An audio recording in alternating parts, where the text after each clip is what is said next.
ሰላም ጤና ይስጥልን ተመልካቾቻችን ከሸካ ቴሌቪዥን የሚተላለፍላችሁን የሰዓቱን ዜናዎችን ይዘን ቀርበናል። ከዜናዎቹ ጋር ሄርሜላ ታይቶ ነኝ። በሸካ ዞን በሁሉም አካባቢዎች የ2018 ዓመተ ምህረት የጥምቀት በዓል በተለያዩ ሃይማኖታዊና ባህላዊ ክዋኔዎች በደማቅ ስነ ስርዓት ተከብሯል። በኢትዮጵያ ኦርቶዶክስ ተዋሕዶ እምነት ተከታዮች ዘንድ የተከበረው የጥምቀት በዓል ከሃይማኖታዊ ፋይዳ በተጨማሪ በዩኔስኮ በማይዳሰስ ቅርስነት የዓለም ሀብት ሆኖ ተመዝግቧል። ዝርዝሩን ጌትነት ገረመው አዘጋጅቶታል። ታሪኩ ታደሰ እንደሚከተለው ያቀርበዋል። የኢትዮጵያ አራቱ አድባራት ዋና አስተዳዳሪ መላከ ሕይወት ቄሲስ መኮንን ተፈራ እንደገለጹት በኢትዮጵያ ኦርቶዶክስ ተዋሕዶ ቤተክርስቲያን እምነት አስተምሮ መሰረት ስርዓቱ መከናወኑን ገልጿል። ጌታችን የመድኃኒታችን ኢየሱስ ክርስቶስ ጥምቀት ጌታችን ኢየሱስ ክርስቶስ በዕዳ ዮሐንስ በፈለገ ዮርዳኖስ በእንዲህ ያለ ወንዝ ቦታ ነው በ30 ዘመኑ የተጠመቀ። ከዚያ በኋላ እሱ ተጠምቆ በዮሐንስ እጅ ስለተጠመቀ እኛ ደግሞ ዛሬ በካህናት እስበሳቸው ካህናት ተጠምቀው ህዝብን ያጠምቃሉ። ይሄ ኦርቶዶክስ እምነት ነው። ስለዚህ በየዓመቱ ከመጀመሪያ ጀምሮ ይሄ ስርዓት በኢትዮጵያ ኦርቶዶክስ ተዋሕዶ ቤተክርስቲያን እስከ ገጸር ድረስ ባለው ቤተክርስቲያን ይካሄዳል። የአድባራቱ አስተዳዳሪው በመልእክታቸው በዓሉ በሰላም እንዲከበር አስተዋጽኦ ላበረከቱት አካላት ምስጋናቸውን አቅርበው ለመላው የክርስትና እምነት ተከታዮች የእንኳን አደረሳችሁ መልእክት አስተላልፈዋል። ስርዓቱ ሲሟላ አገልግሎቱ ሊቃውንቱ ጨምሮ እያገለገለ ነው።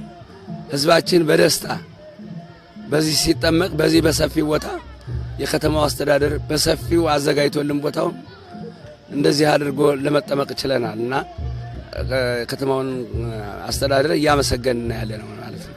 ስለዚህ ማንኛውን የመንግስት አካል የጸጥታው አካል ሁሉም ነገር ተባብሮ ጸጥታው ያለምንም ኮሽታ እስካሁን ድረስ አድረን የሚቀጥለውን በዓል ምኞታችን ደግሞ እንፈጽማለን ብለን ያለ ነው።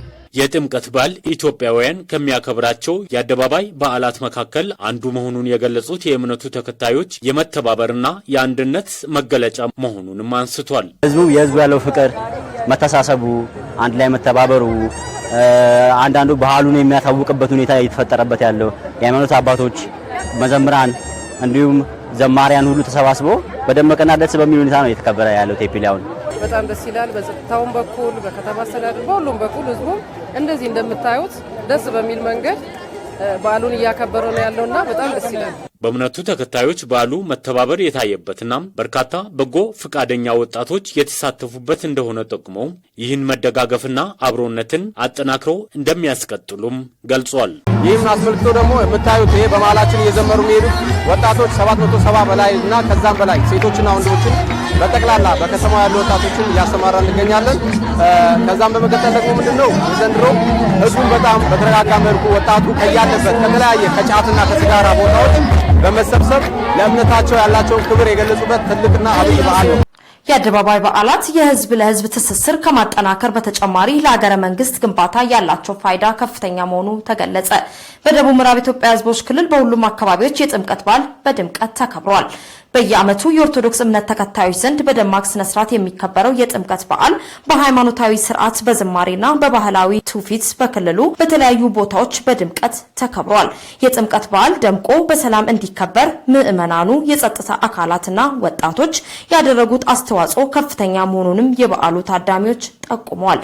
በዓሉ የሰላም የአብሮነትና የአንድነት እንዲሆን የተመኙት የበዓሉ ታዳሚዎች የአደባባይ በዓላት ለሀገረ መንግስት ግንባታ ያላቸው ፋይዳ ከፍተኛ መሆኑን በመግለጽ ይህን በመጠበቅ ከትውልድ ወደ ትውልድ ለማሸጋገር የድርሻውን እንደሚወጡም ጠቁመዋል።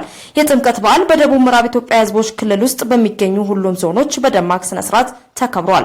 ከሀገር አልፎ የዓለም ቅርስ በመሆኑ በዓለም አቀፍ ደረጃ የጥምቀት በዓል የበርካታ ጎብኚዎች ቀልብ የሳበ መሆኑ ይታወቃል። ዝርዝሩን ወንድማገኝ ገሪቶ አዘጋጅቶታል። የጥምቀት በዓል ኢትዮጵያውያን ያለምንም ልዩነት የሚያከብሩት በዓል በመሆኑ ሀገራዊ አንድነት ለማስጠበቅ ሚናው የጎላ ነው ተባለ። የኢትዮጵያ ኦርቶዶክስ ተዋሕዶ ቤተክርስቲያን ከሚያከብሯቸው ደማቅ በዓላት መካከል አንዱ የሆነው የጥምቀት በዓል በሸካ ዞን ማሻ ከተማ በደማቅ ስነ ስርዓት ተከብሯል። ዝርዝሩን በዛብህ ታደሰ አዘጋጅቶታል። ተጨማሪ አለው። ምዕመናን የጌታን ጥምቀት በማሰብ ራሳቸውን ለእግዚአብሔር የሚያቀርቡበትና መንፈሳዊ ታድሶ የሚያገኙበት መሆኑን የማሻ ሐመረኖ ቅድስት ማርያም ቤተክርስቲያን መምህር ቦጋለ መኮንን ተናግረዋል። ጌታችን መድኃኒታችን ኢየሱስ ክርስቶስ በዚህ በማቴዎስ ወንጌል ምዕራፍ 3 ከቁጥር 13 ጀምሮ ከገሊላ ተነስቶ ወደ ዮርዳኖስ ወደ ዮሐንስ የመውረዱ ምሳሌ ያደርገው ነውና ዛሬ በኢትዮጵያ ኦርቶዶክስ ተዋሕዶ ቤተክርስቲያን በየትኛውም አድባራት ውስጥ ያሉት የቃል ኪዳኑ ታቦት እየወጡ በወንዝ ወዳለበት አካባቢ ሄዶ ወንዙ ተከትሮ እዛ ያድሩና ነገ የጥምቀት በዓል ይከበራል ማለት ነው። በዓሉ ያለምንም ልዩነት ኢትዮጵያውያን በአንድነት የሚሰበሰቡበት ፍቅርና ሰላም የሚሰበክበት ሁነት መሆኑንም የበዓሉ ተሳታፊዎች ገልጸዋል። ክርስቲያኖችን ለሁላችንም ይሄ ተሰብስበን ታቦቱን አጅበን ነው ይየርን ያለነው። ለኛም ትልቅ መስዋዕት መልእክት አለው። ይሄ ታቦት ባንድ ሰው አይሆንም። ይሄ ሁሉ ህዝብ ሲያጅበው ነው። ይሄ ሁሉ ህዝብ ከጎኑ ሲሆን ነው ህይወታችንም ኑሯችንም አገራችንም እንዲህ ስንደጋገፍ በስተን ስንገኝ ነው የሚያምርብን እንደ ኢትዮጵያዊ። እዚህ ውስጥ የሚታየው አንድ ዘር አይደለም፣ አንድ ጋሳ አይደለም፣ አንድ ቋንቋ አይደለም። እግዚአብሔር ይመስገን ይሄ አንድነታችን የሚያሳይ ነው።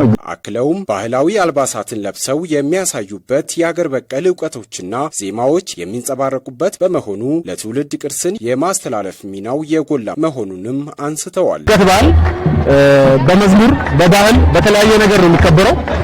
በሶስት በአራት ጎራ ነው እየተከበረ ያለውና አንደኛ ያው ወጣቶች ምንጣፍ ማንጠፍ፣ ሌላው መዘምራን እየዘመሩ ከኋላ ደግሞ የባህል ትርኢቶች የተለያዩ ነገሮች የሚደረጉበት ነውና ይሄን ጥምቀት ደግሞ የሚያደምቀው እነዚህ ትርኢቶች ስላሉ ነው። ከተራና ጥምቀት ከተለያዩ አካባቢ በርካታ ቱሪስቶችን የሚስብ በመሆኑ ለሀገሪቱ የቱሪዝም ገቢና ለገጽታ ግንባታ ከፍተኛ አስተዋጽኦ ያበረክታል ሲሉ ተናግረዋል።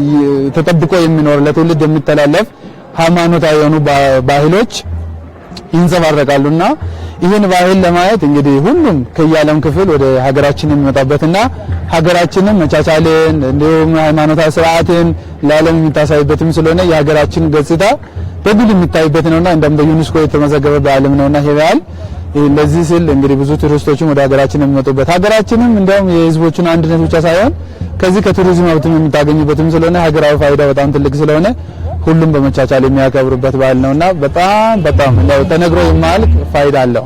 በመጨረሻም በዓሉ የሰላም የፍቅርና የአንድነት እንዲሆን መልካም ምኞታቸውን አስተላልፈዋል። እንኳን ለዚህ ታላቁ ለጌታችን ለመድኃኒታችን ለኢየሱስ ክርስቶስ የጥምቀት በዓል በሰላም አደረሳችሁ ለማለት እወዳለሁ። እንኳን አደረሳችሁ፣ እንኳን አደረሰ። ሀገራችን ህዝቦችንም ኦርቶዶክስ ሃይማኖት ተከታዮችንም እግዚአብሔር በሰላም ለዚህ ያደርሰናልና እንዲህ ሳይነጥለን ደግሞ ለከርሞ እናንተንም እኛንም አቆይቶ በሰላም ያደርስልን። የቦንጋ ምርምር ማዕከል ባደረገላቸው ድጋፍ የማዳበሪያ አጠቃቀምን በማዘመን የተሻለ ምርት እያገኙ መሆናቸውን በሸካ ዞን የኪ ወረዳ የበቆ ቀበሌ ሞዴል አርሶ አደሮች ተናገሩ። በደቡብ ምዕራብ ኢትዮጵያ ግብርና ምርምር ኢንስቲትዩት የቦንጋ ግብርና ምርምር ማዕከል ከየኪ ወረዳ ግብርና አካባቢ ጥበቃና ህብረት ስራ ጽህፈት ቤት ጋር በመተባበር በማሽላ ሰብል ላይ ሰርቶ ማሳያ የአርሶ አደር የመስክ ጉብኝት ፕሮግራም ተካሂዷል።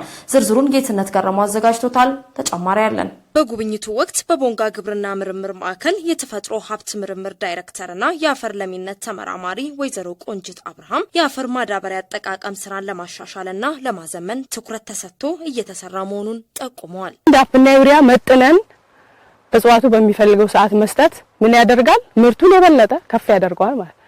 ስለዚህ ሶስቴን የጨመርነው ቅድም እንዳልኳችሁ ይሄ ራሱ አንድ አጠቃቀምን ማዘመን ነው። አንድ ጊዜ መጨመርና በሚፈልግ ሰዓት መጨመር የተለያየ ስለሆነና ከዛ አንፃር አርሶ አደሩም ይሄንን ልምድ ይዞ ቀጣይ ላይ ይሄን የማዳበሪያ አያያዛችን አጠቃቀማችንን ከማዘመን ጋር የተያያዘ ስለሆነ ይሄንን በቀጣይም አርሶ አደሩ ይዞ አስፍቶ እንዲቀጥል ነው የዚህ የፕሮግራሙም የምርምሩም አላማ ማለት ነው። ቦንጋ ግብርና ምርምር ማዕከል የአፈር ለሚነት ተባባሪና ተመራማሪ ታጠቅ መኩሪያ በበኩላቸው በቴክኖሎጂ የታገዘ ስራ በመስራት የአፈር ለሚነት በማስጠበቅ ለአርሶ አደሩ ተጠቃሚነት መስራት ከሚመለከታቸው አካላት የሚጠበቅ ጉዳይ መሆኑን ገልጸዋል። በየአርሶ አደሩ ማሳ የማሳ አያያዝ የአስተራረስ ሁኔታና የመሬት አቀማመጥ ሁኔታ ስለሚለያይ ከእያንዳንዱ አርሶ አደር ቴክኖሎጂን በመጠቀም የጂኦግራፊካል አቀማመጡ ተወስዶ በብሔራዊ ይህንን ተንትኖ ለዚህ ቦታ ይሄን ያህል ማዳበሪያ ፎስፈረስን ያስፈልጋል፣ ናይትሮጂንን ያስፈልጋል በሚል ሲስተም ውስጥ ገብቶ ለእያንዳንዱ አርሶ አደር በታዘዘው መሰረት ተሰርቶ ይሄ ውጤት ተገኝቷል። እንግዲህ ይሄንን የማዳበሪያ አጠቃቀምን በተለይ ለማሽላ የወረዳው ማሽላን በከፍተኛ ሁኔታ በአምራች ስለሆነ ፖቴንሻል ኤሪያ ነው በማሽላ ይሄንን ወደፊት በማስፋት ደረጃ የሚመለከተው አካል ከኤክስቴንሽኑ ጋር ተቀብሎ እንዲያሰፋ ነው። የቦንጋ ግብርና ምርምር ማዕከል በማዳበሪያ ቴክኖሎጂ አጠቃቀም ዙሪያ ለአርሶ አደሩ ተጠቃሚነት እየሰራ መሆኑን የገለጹት የየኪ ወረዳ ግብርና አካባቢ ጥበቃና ህብረት ስራ ጽህፈት ቤት ምክትል ኃላፊ አቶ መልካሙ ተስፋውን ይህን በማጠናከር ምርትና ምርታማነት ለመጨመር ትኩረት መስጠት እንደሚገባ ጠቁመዋል። ማዳበሪያ አጠቃቀምን በዘመንና በቴክኖሎጂ የዳበረ እንዲሆን ለአርሶ አደሮቻችን ታች ድረስ መታችሁ እዚሁ ለማሰልጠንና ቴክኒካል ግብዓቶችን ማቅረባችሁ ወደ ተሻለ ምዕራፍ አርሶ አደሩ እንዲሻገር ስላደረጋችሁ እጅግ በጣም ላመሰግን ወዳለሁ። ከዛ ባሻገር ግን ወደኛ ወረዳ ስመለስ አንደኛ ከኛ ወረዳ ምን ይጠበቃል የሚለውን ነገር ቀጣይ ላይ ትኩረት ተሰጥቶ መሰራት ያለባቸው አግባቦች ስራዎችን ከቀበሌ ጀምሮ እስከ ወረዳ ድረስ እንዲሁም ደግሞ ምርምሩን በተለያዩ ቴክኒካል ሰብሎችም እንዲሁም በማዳበሪያ አጠቃቀም ላይ ሰፊ ስራዎች መሰራት መቻል ስላለባቸው ይሄን እንደመነሻ አድርገው በፕሎትና በፓሌት ደረጃ የተሰሩትን ስራዎች ወደ ኩታ ገጠም እርሻ የሚወስዱበትን አግባብ መጀመር እንዳለበትና ቀጣይ ላይ ትኩረት ተሰጥቶ መሰራት መቻል አለበት። ከበቆ ቀበሌ ሞዴል አርሶ አደሮች መካከል ሼህ ጀማል አባበቆና አቶ ፍቃዱ ደመቀ በበኩላቸው በምርምር ማዕከሉ ድጋፍ መልካም የተሰኘውን ማሽላ በማምረት ተጠቃሚ መሆናቸውን በመግለጽ አጠናክሮ እንደሚያስቀጥሉ ተናግረዋል። ያለውን ቦታ ጠቅላላ ሰርቻለሁ ጣዕሙና ጥቅሙን በማየት እነሱ አሁን የመጡት ሄዶ ለሌሎች ለወገኖች መናገር አለባቸው። ያው ጉልበትም እንደዚህ አይበክልም። መልካ የተባለው ዝርያ ማሽላ ያው እንደምናየው ነው። እኔ ከምናገረው በላይ በአካል እንደምታዩት ነው። በጣም አሪፍ ነው። አንደኛው ከሌላው ለየት የሚያደርገው ምንድነው ንፋስ ሲመጣ ቁመቱ አጭር በመሆኑ የመውደቅ ባህሪ የለውም። በ3 ወር ውስጥ ነው አሁን ምርት የደረሰው። እነዛ 6 ወርና 7 ወር ቆይቶ የሚደርሱበትና እንደገና ደግሞ ፍሬውም በጭራሽ ሁለቱ ስትናሳ ያው ጎን ለጎን አሉ። ምንም አይታዩ ናቸው፣ የማይገናኙ ናቸው። አንደኛው የጊዜ ሰሌዳ እድሜው ይጨምራል። ይሄኛው ደግሞ በ3 ወር ውስጥ ነው የሚሰጠው። ፍሬውም በጣም አሪፍ ነው። ከሌሎች በጣም የተለየ ነገር ስለሆነ ለወደፊቱ እያንዳንዱ አርሶ አደር ይሄን አይተው ሌላውን ማሽላ ጥፍተን ኩታ ገጠም ይሄን ብናደርግ በጠቅላላ አርሶ አደር ተጠቃሚ ነው የሚል ሐሳብ ነው ያለኝ። ስፖርት ለጤና ከሚሰጠው ጠቀሜታ በተጨማሪ ለወዳጅነት፣ ለሰላም፣ ለማህበራዊ ግንኙነት እንዲሁም ለኢኮኖሚያዊ ተጠቃሚነት የጎላ ሚና እንዳለው ተገለጸ። ለተከታታይ 7 ቀናት ሲካሄድ የነበረው የሸካ ዞን 2018 ዓ.ም የልዩ ልዩ ስፖርቶች ሻምፒዮና የባህል ስፖርትና የባህል ፌስቲቫል ውድድር ተጠናቋል። ልጅ አለማሞ ተጨማሪ አለው። በማጠቃለያው ፕሮግራም ላይ ተገኝተው ንግግር ያደረጉት የሸካ ዞን ባህል ቱሪዝምና ስፖርት መምሪያ ኃላፊ አቶ ጀመረ ተሰማ ስፖርት በስፖርታዊ ጨዋነት ሲመራ ማህበረሰቡን የማስተሳሰር አቅም ከፍተኛ መሆኑን ገልጸዋል። ስፖርት ማህበራዊ ህይወትን አንድ ከማድረግ አልፎ ዓለምን አንድ ከሚያደርጉ ትላልቅ የኢንተርናሽናል ሾዎች አንዱ ከመሆኑ አንጻር የሸካ ዞን ልዩ ልዩ ስፖርት ሻምፒዮና ለ8 ተከታታይ ቀናት በተለያዩ ስፖርት ውድድሮች በባህልና በዘመናዊ ስፖርቶች ሲካሄድ መቆየቱ ይታወሳል። የባህል ስፖርትና የባህል ፌስቲቫል በዚህ መልኩ መዘጋጀቱ ትውልድ እንዲያውቀውና ልዩ ተሰጥኦ ያላቸው ወጣቶች ከማፍራት ረገድ ትልቅ ፋይዳ እንዳለው ተናግረዋል።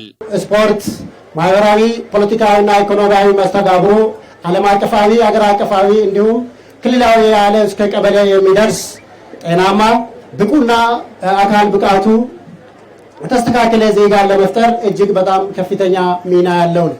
ያነጋገርናቸው ተሳታፊዎች እንደገለጹት የልዩ ልዩ ስፖርቶች ሻምፒዮናና የባህል ስፖርት መዘጋጀቱ ተተኪ ስፖርተኞችን ለማፍራት ጠቀሜታ ስላለው በቀጣይ ትኩረት ተደርጎ መሰራት አለበት ብለዋል። በውድድሩ ማጠናቀቂያ የወንዶች እግር ኳስ የፍጻሜ ጨዋታ ማሻ ከተማና አንድራቻ ወረዳ ተገናኝተው አንድራቻ ወረዳ ማሻ ከተማን 2-0 በመርታት የዋንጫ ባለቤት ሲሆን በድምር ውጤት ማሻ ከተማ 5 ወርቅ በመሰብሰብ አንደኛ፣ አንድራቻ ወረዳና ማሻ ወረዳ 2ኛና 3ኛ በመሆን ሲያጠናቅቁ የቴፒ ከተማ አስተዳደር የጸባይ ዋንጫ ተሸላሚ ሆኗል። በመጨረሻም የሸኮ ብሔር ዘመን መለወጫና የምስጋና በዓል ቲኬሻ ቤንጊን ለማክበር ቅድመ ዝግጅት መደረጉ ተገለጸ። ቲኬሻ ቤንጊ በዓል አንድነትን፣ ማህበራዊ መተሳሰብንና የትውልድ ትስስርን የሚያጠናክር ታላቅ ባህላዊ እሴት መሆኑም ተጠቁሟል። ዝርዝሩን ትዕግስት በዛብህ አዘጋጅተዋለች። እንዳልካቸው እንደሻው እንደሚከተለው ያቀርበዋል። ዘንድሮ ለሶስተኛ ጊዜ የሚከበረው ትከሻ ቤንጌ ከወትሮ በተለየ መልኩ የብሔረሰቡን ጥንታዊ ባህል እሴትና የታሪክ ትውፊት በሚያሳይ መልኩ እንዲከበር ሰፊ ዝግጅት መደረጉን የአዘጋጅ ኮሚቴው ሰብሳቢ አቶ ጻጻ በለጠ ገልጸዋል። ከአጠቃላይ ዝግጅት አንጻር ከ95% በላይ ተጠናቋል ብሎ ማለት ይቻላል። የቀሩን በጣም ጥቂት ማስተካከያዎች ናቸው።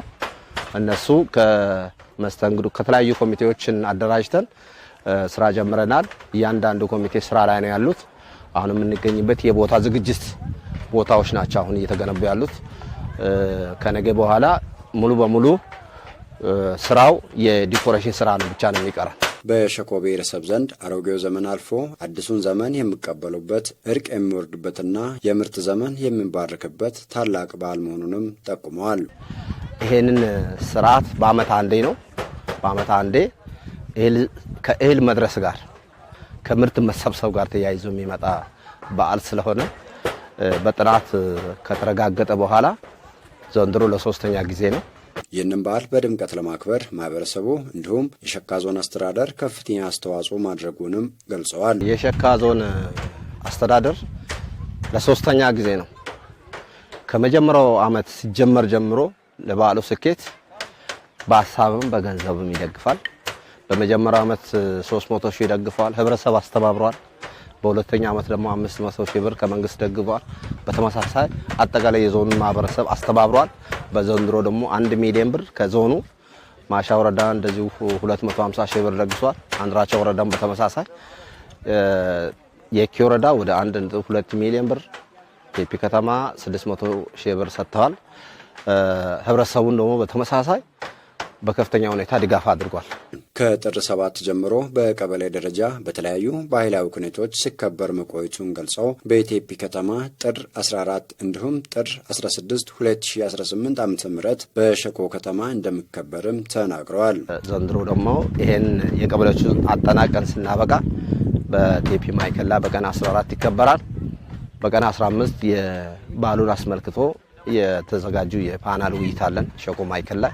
በ16 አጠቃላይ ሸኮ ማዕከል ላይ የሚጠናቀቅበት ሁኔታ ነው ያለውና የትከሻ ቤንጌ በዓል የሰላም፣ የፍቅር፣ የጥጋብና የአንድነት ተምሳሌት በመሆኑ መላው የብሔረሰቡ ተወላጆችና እንግዶች በተገኙበት በታላቅ ድምቀት እንደሚከበርም ጠቁመው ከሀገር ውስጥና ከሀገር ውጭ የሚገኙ የብሔረሰቡ ተወላጆችና የባህል ወዳጆች በበዓሉ ላይ እንዲታደሙም ጥሪ አቅርበዋል። ለትከሻ ቤንጌ ክብረ በዓል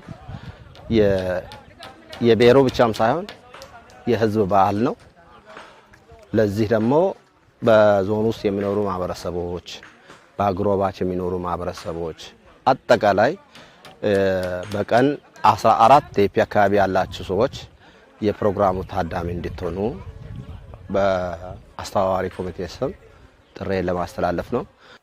ተመልካቾቻችን በኔ በኩል ያስኳቸው ዜናዎች የእስካሁኑ ናቸው። የሸኪኖኖ ዜናዎች ወደ እናንተ መድረሳቸውን ይቀጥላሉ።